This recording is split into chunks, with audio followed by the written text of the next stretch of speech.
Ek slaan my oë op na die berge. Waar sal my hulp vandaan kom? Hou jou oë gerig op Jesus. Hy is die lighuis wat lig en vrede bring. Hy is jou redder. Wie sal jy dan vrees?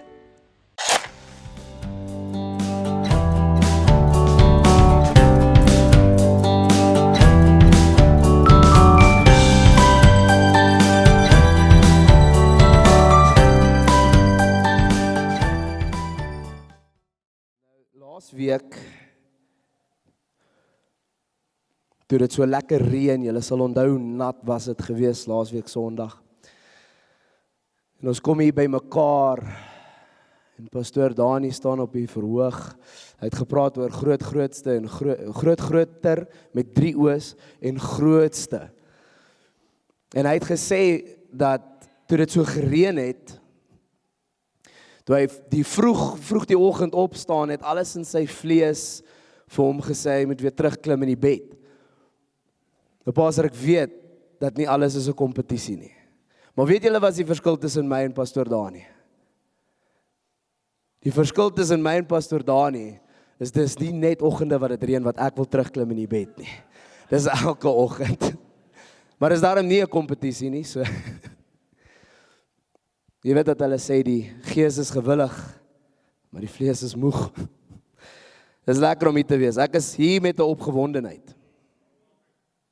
En ek dink dat die Here regtig iets gaan kom losmaak vanoggend in die gees. Ek het hierdie week tyd saam met die Here spandeer en regtig die Heilige Gees gevra, wat is die boodskap?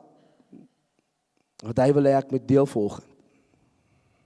En vanoggend toe ek sê, moenie stil bly nie.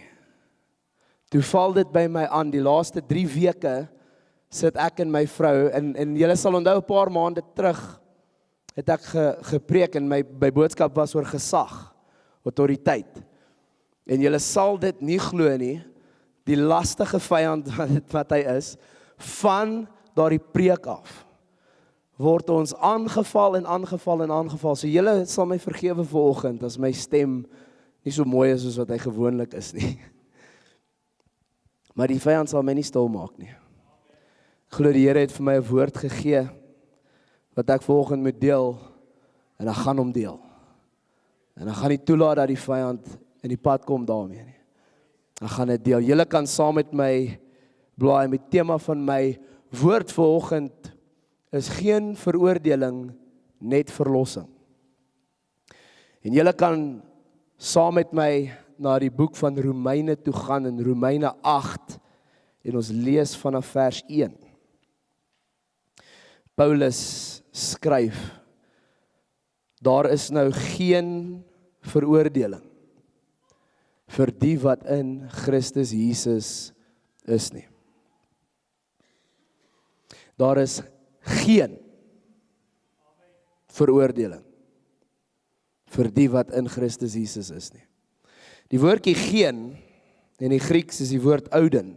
Nou, dis nie die Noorse afgod ouden waarvan ons praat, dis die Griekse woord ouden.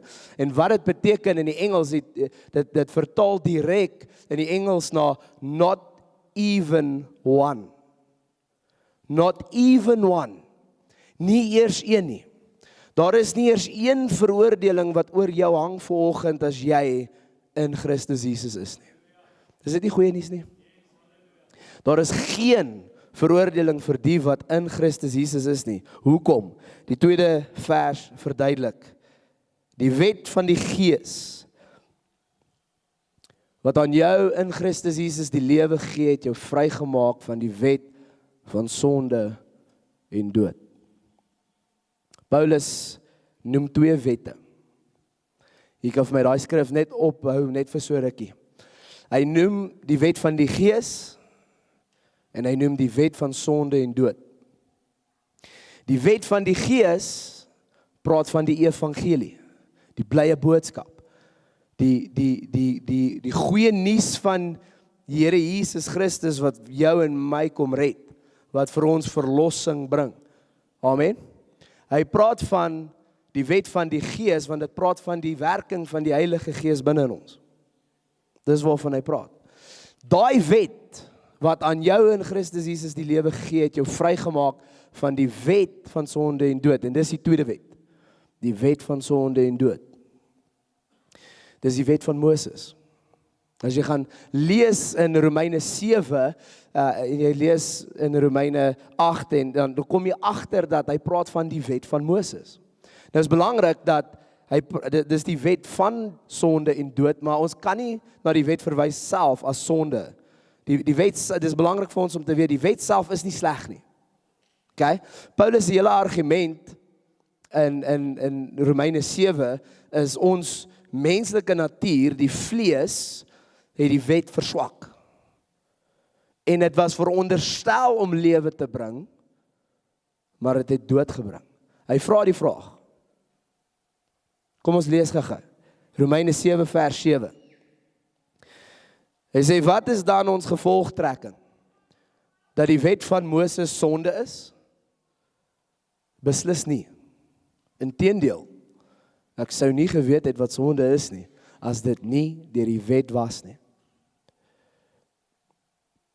Jy sien, die wet wat God gegee het, was bedoel om lewe te bring vir sy mense.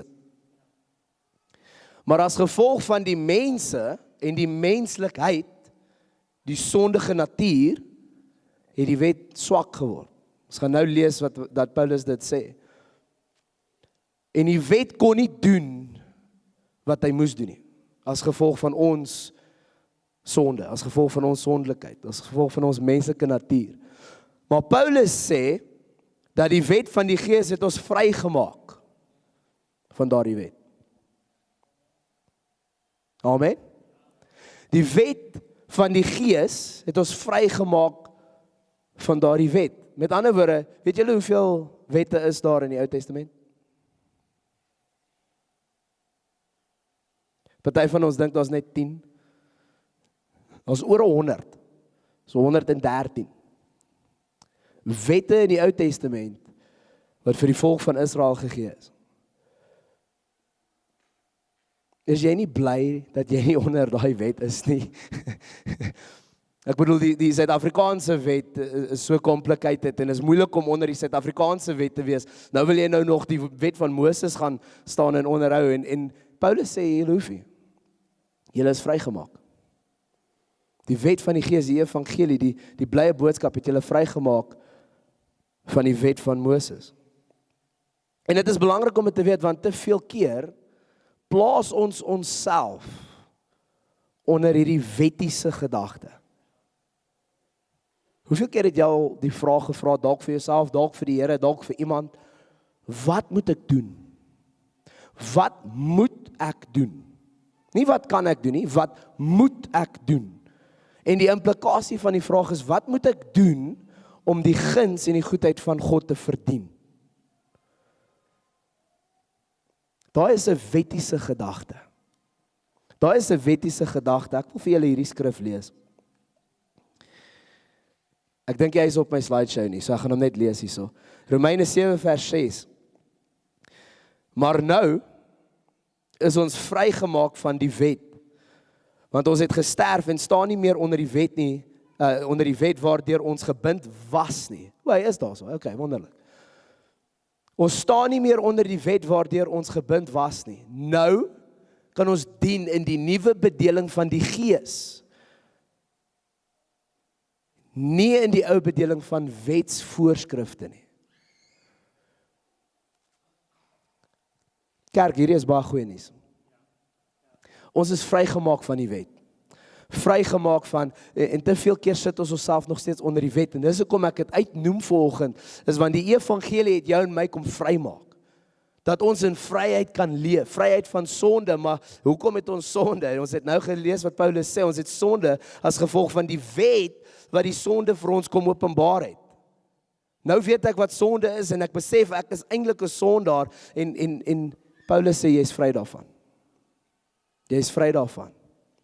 Ek en jy hoef nie meer onder die wettiese gedagtes of onder die Ou Testament wette te staan nie. Ons is vry van die wet.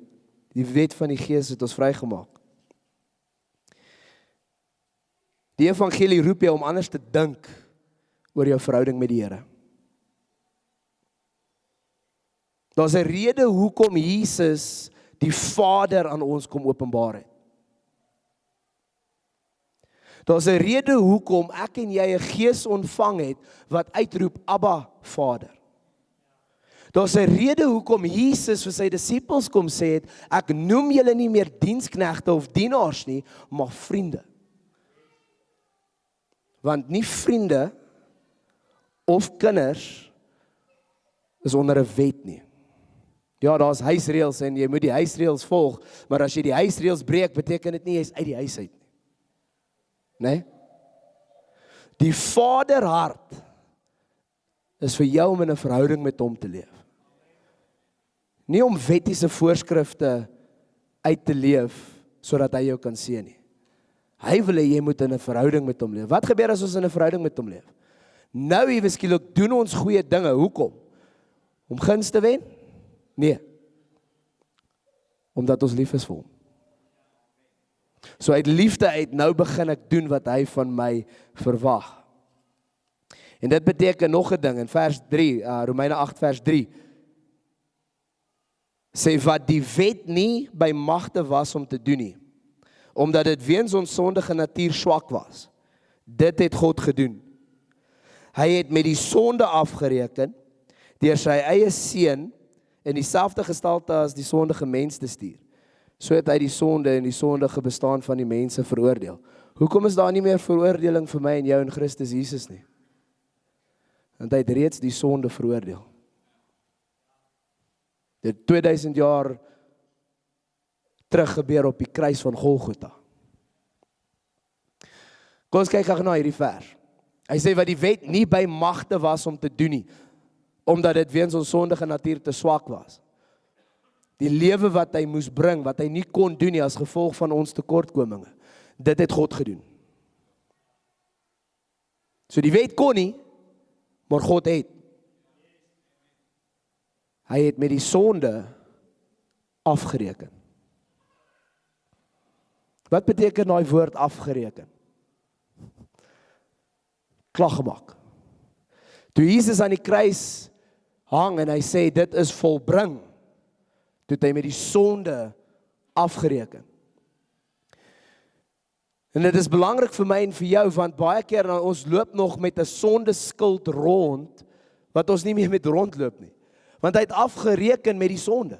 Hy het afgereken met dit, hy het dit klaar veroordeel. En omdat hy dit klaar veroordeel het, nou staan nie meer veroordeling vir ons nie. Kyk wat sê Kolossense 2, vers 13 tot 14. Julle was dood, deurdat julle gesondig het, en deurdat julle sondige natuur nog nie weggeneem was nie. God het julle egter saam met Christus lewend gemaak, deurdat hy ons sondes vergewe het. Dan sê hy het die skuld bewys met sy eise teen ons tot niet gemaak. Daai skuldbewys is 'n tegniese of is 'n wettiese term.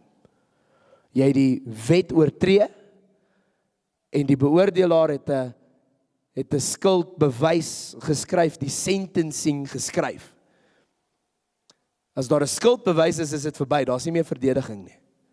Daar's niks wat jy kan sê as jy 'n skuldbewys gekry het wat sê jy is skuldig, jy het die wet oortree. As jy daai skuldbewys gekry het, dan is daar niks wat jy kan sê, niks wat jy kan doen, geen versagtende omstandighede wat daai skuld van jou af kan wegvat nie. Dis daar. Hy het die skuldbewys met sy eise teen ons tot niet gemaak. Hy het met die sonde afgereken. Te veel keer loop ons met 'n sondeskuld rond en ons voel skuldig en daai skuldgevoel hinder ons om te doen wat die Here van ons verwag. Maar hoe kan ek vir iemand van Jesus vertel as ek 6 jaar terug dit en dit en dit gedoen het? Hoe kan ek gaan en vir mense bid as ek dit en dit en dit gedoen het? Hoe kan ek dit? Jy sien hoe die sondeskuld wat ek en jy op onsself plaas, ons hinder om ons bediening te gaan uitleef, om die evangelie te gaan versprei. Sien jy hoe sondeskuld, hoe die vyand sondeskuld gebruik om die koninkryk van God te hinder. Dit is belangrik vir my en vir jou om te weet, hy het die skuldbewys met sy eise teen ons tot niet gemaak. Hy het afgereken met die sonde. Deur dit aan die kruis te spyker, het hy dit vergoed weggeneem. Vergoed. Nie tydelik nie. Vergoed. Hoekom is daar vir jou en vir my, wat in Christus Jesus is, nie meer veroordeling nie? Want my redder het my vrygemaak. Nommer 1, hy het my vrygemaak van die wet en die wettiese voorskrifte, en hy het my vrygemaak van die skuldbewys wat daai wet kom bring het. Hy het my vrygemaak van die skuldbewys. Die wet was nie by magte om dit te doen nie. Die wet was nie by magte om dit te doen nie. Ons sondige natuur het dit verswak, maar God het dit kom doen, hy het met die sonde afgereken. Dis klaar, is verby, it's finished. Wanneer die woord van God sê, jy is vergewe, raai wat? Jy is vergewe. Wanneer die woord van God sê, nou kan ek en jy in die heilige van heiliges intree, raai wat? Ek en jy kan in die heilige van heiliges intree.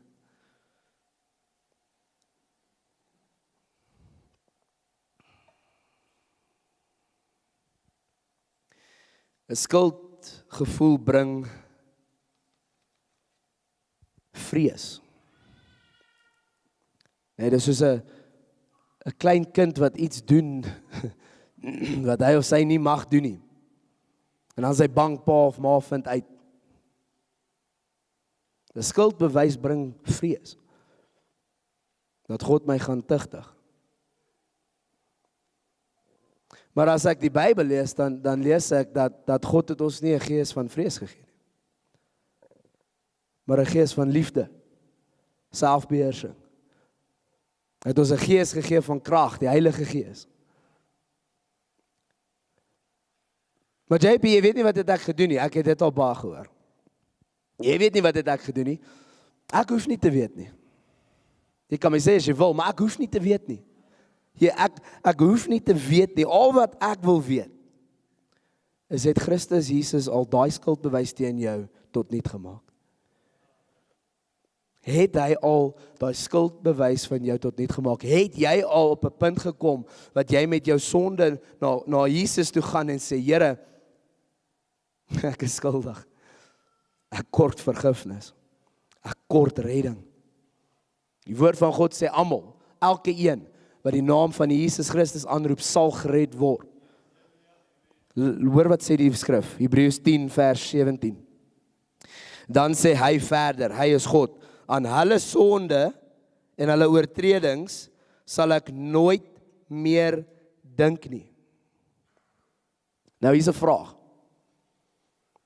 As God sê, hy dink nie meer aan ons sondes nie. Hoekom hou daai goed wat jy gedoen het, jou nog wakker in die aande? Hoekom lê jy en dink nog daaraan? As die God wat hemel en aarde geskep het, gesê het, ek dink nooit weer daaraan nie. Sover as wat dit hom aangaan, is jy vergewe, jy is vrygespreek. Jy het nie meer daai skuld bewys nie. Hoekom lê jy nog wakker met daai skuldgevoel?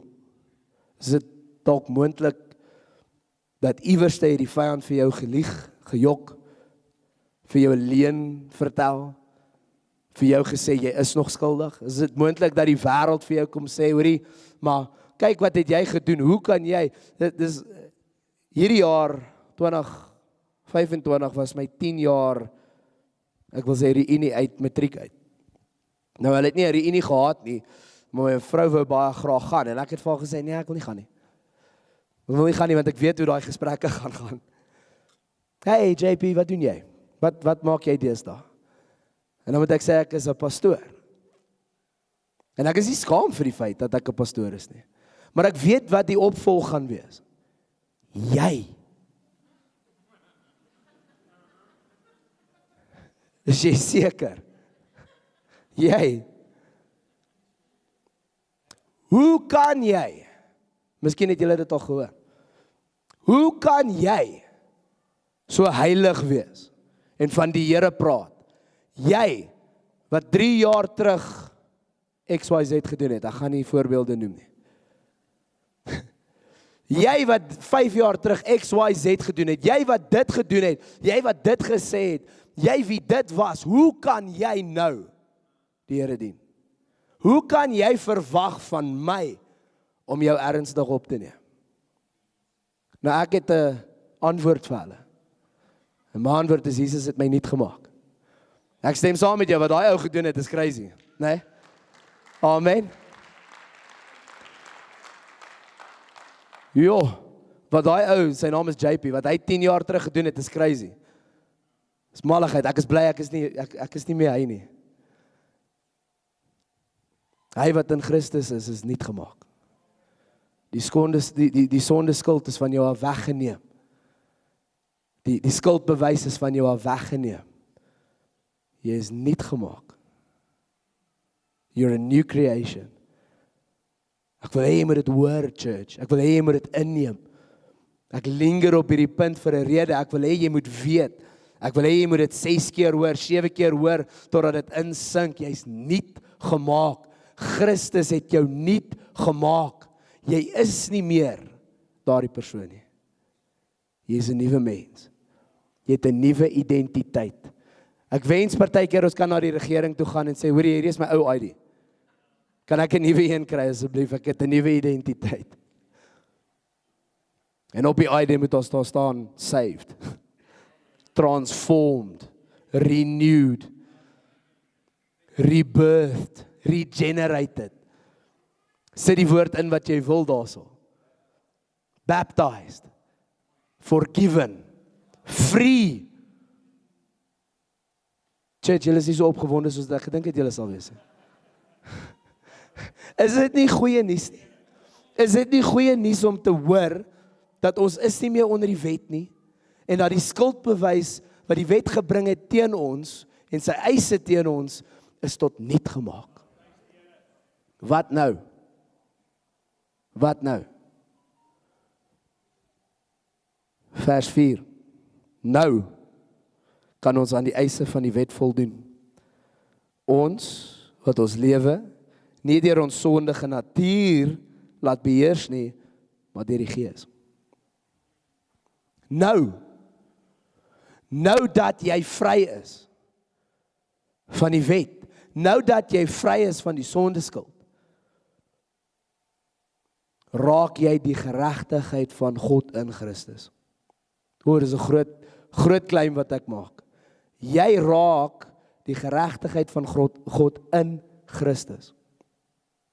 Nou kan ons aan die eise van die wet voldoen. Hoekom? Omdat ek so goed is? Nee. Efesiërs 2 vers 10 sê vir ons, die goeie werke wat ons doen is in elk geval nie ons nie. Dis God se.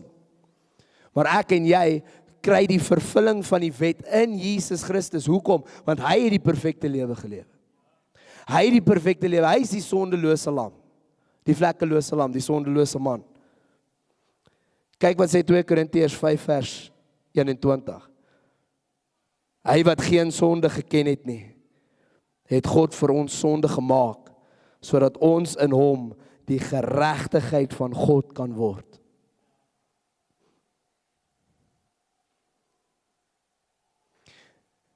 Net soos wat Christus jou sonde ontvang het op hom op die kruis, ontvang ek en jy deur hom sy geregtigheid.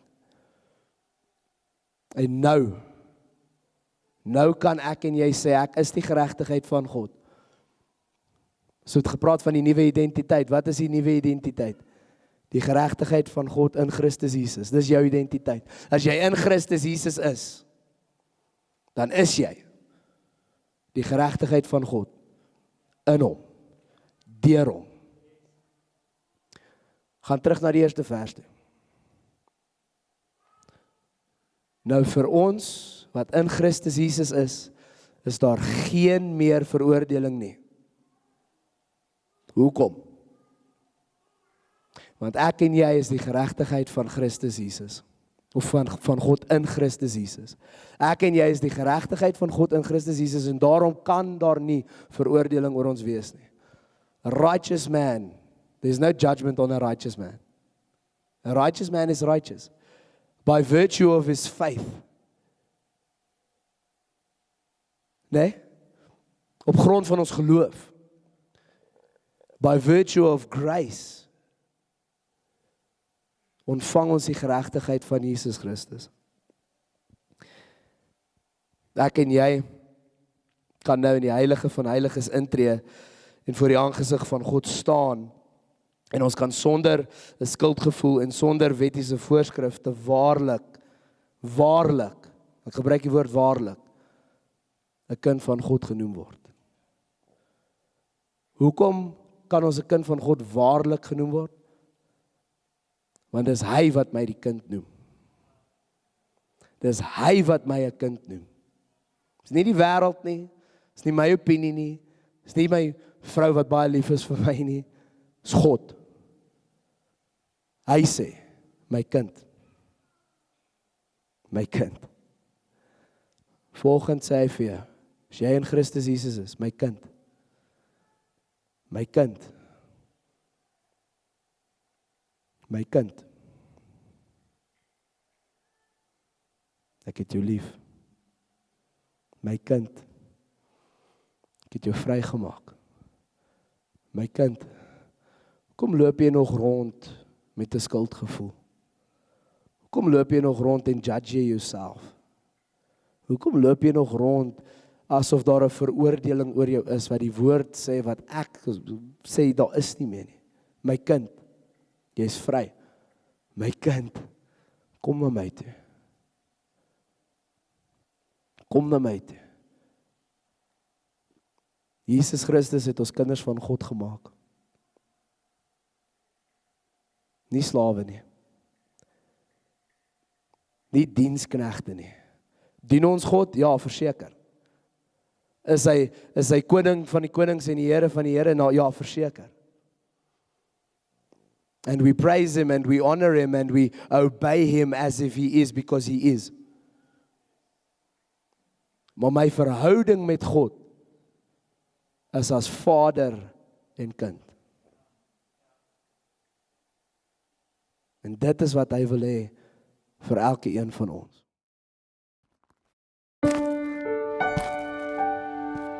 Ek slaan my oë op na die berge. Waar sal my hulp vandaan kom? Hou jou oë gerig op Jesus. Hy is die lighuis wat lig en vrede bring. Hy is jou redder. Wie sal jy dan vrees?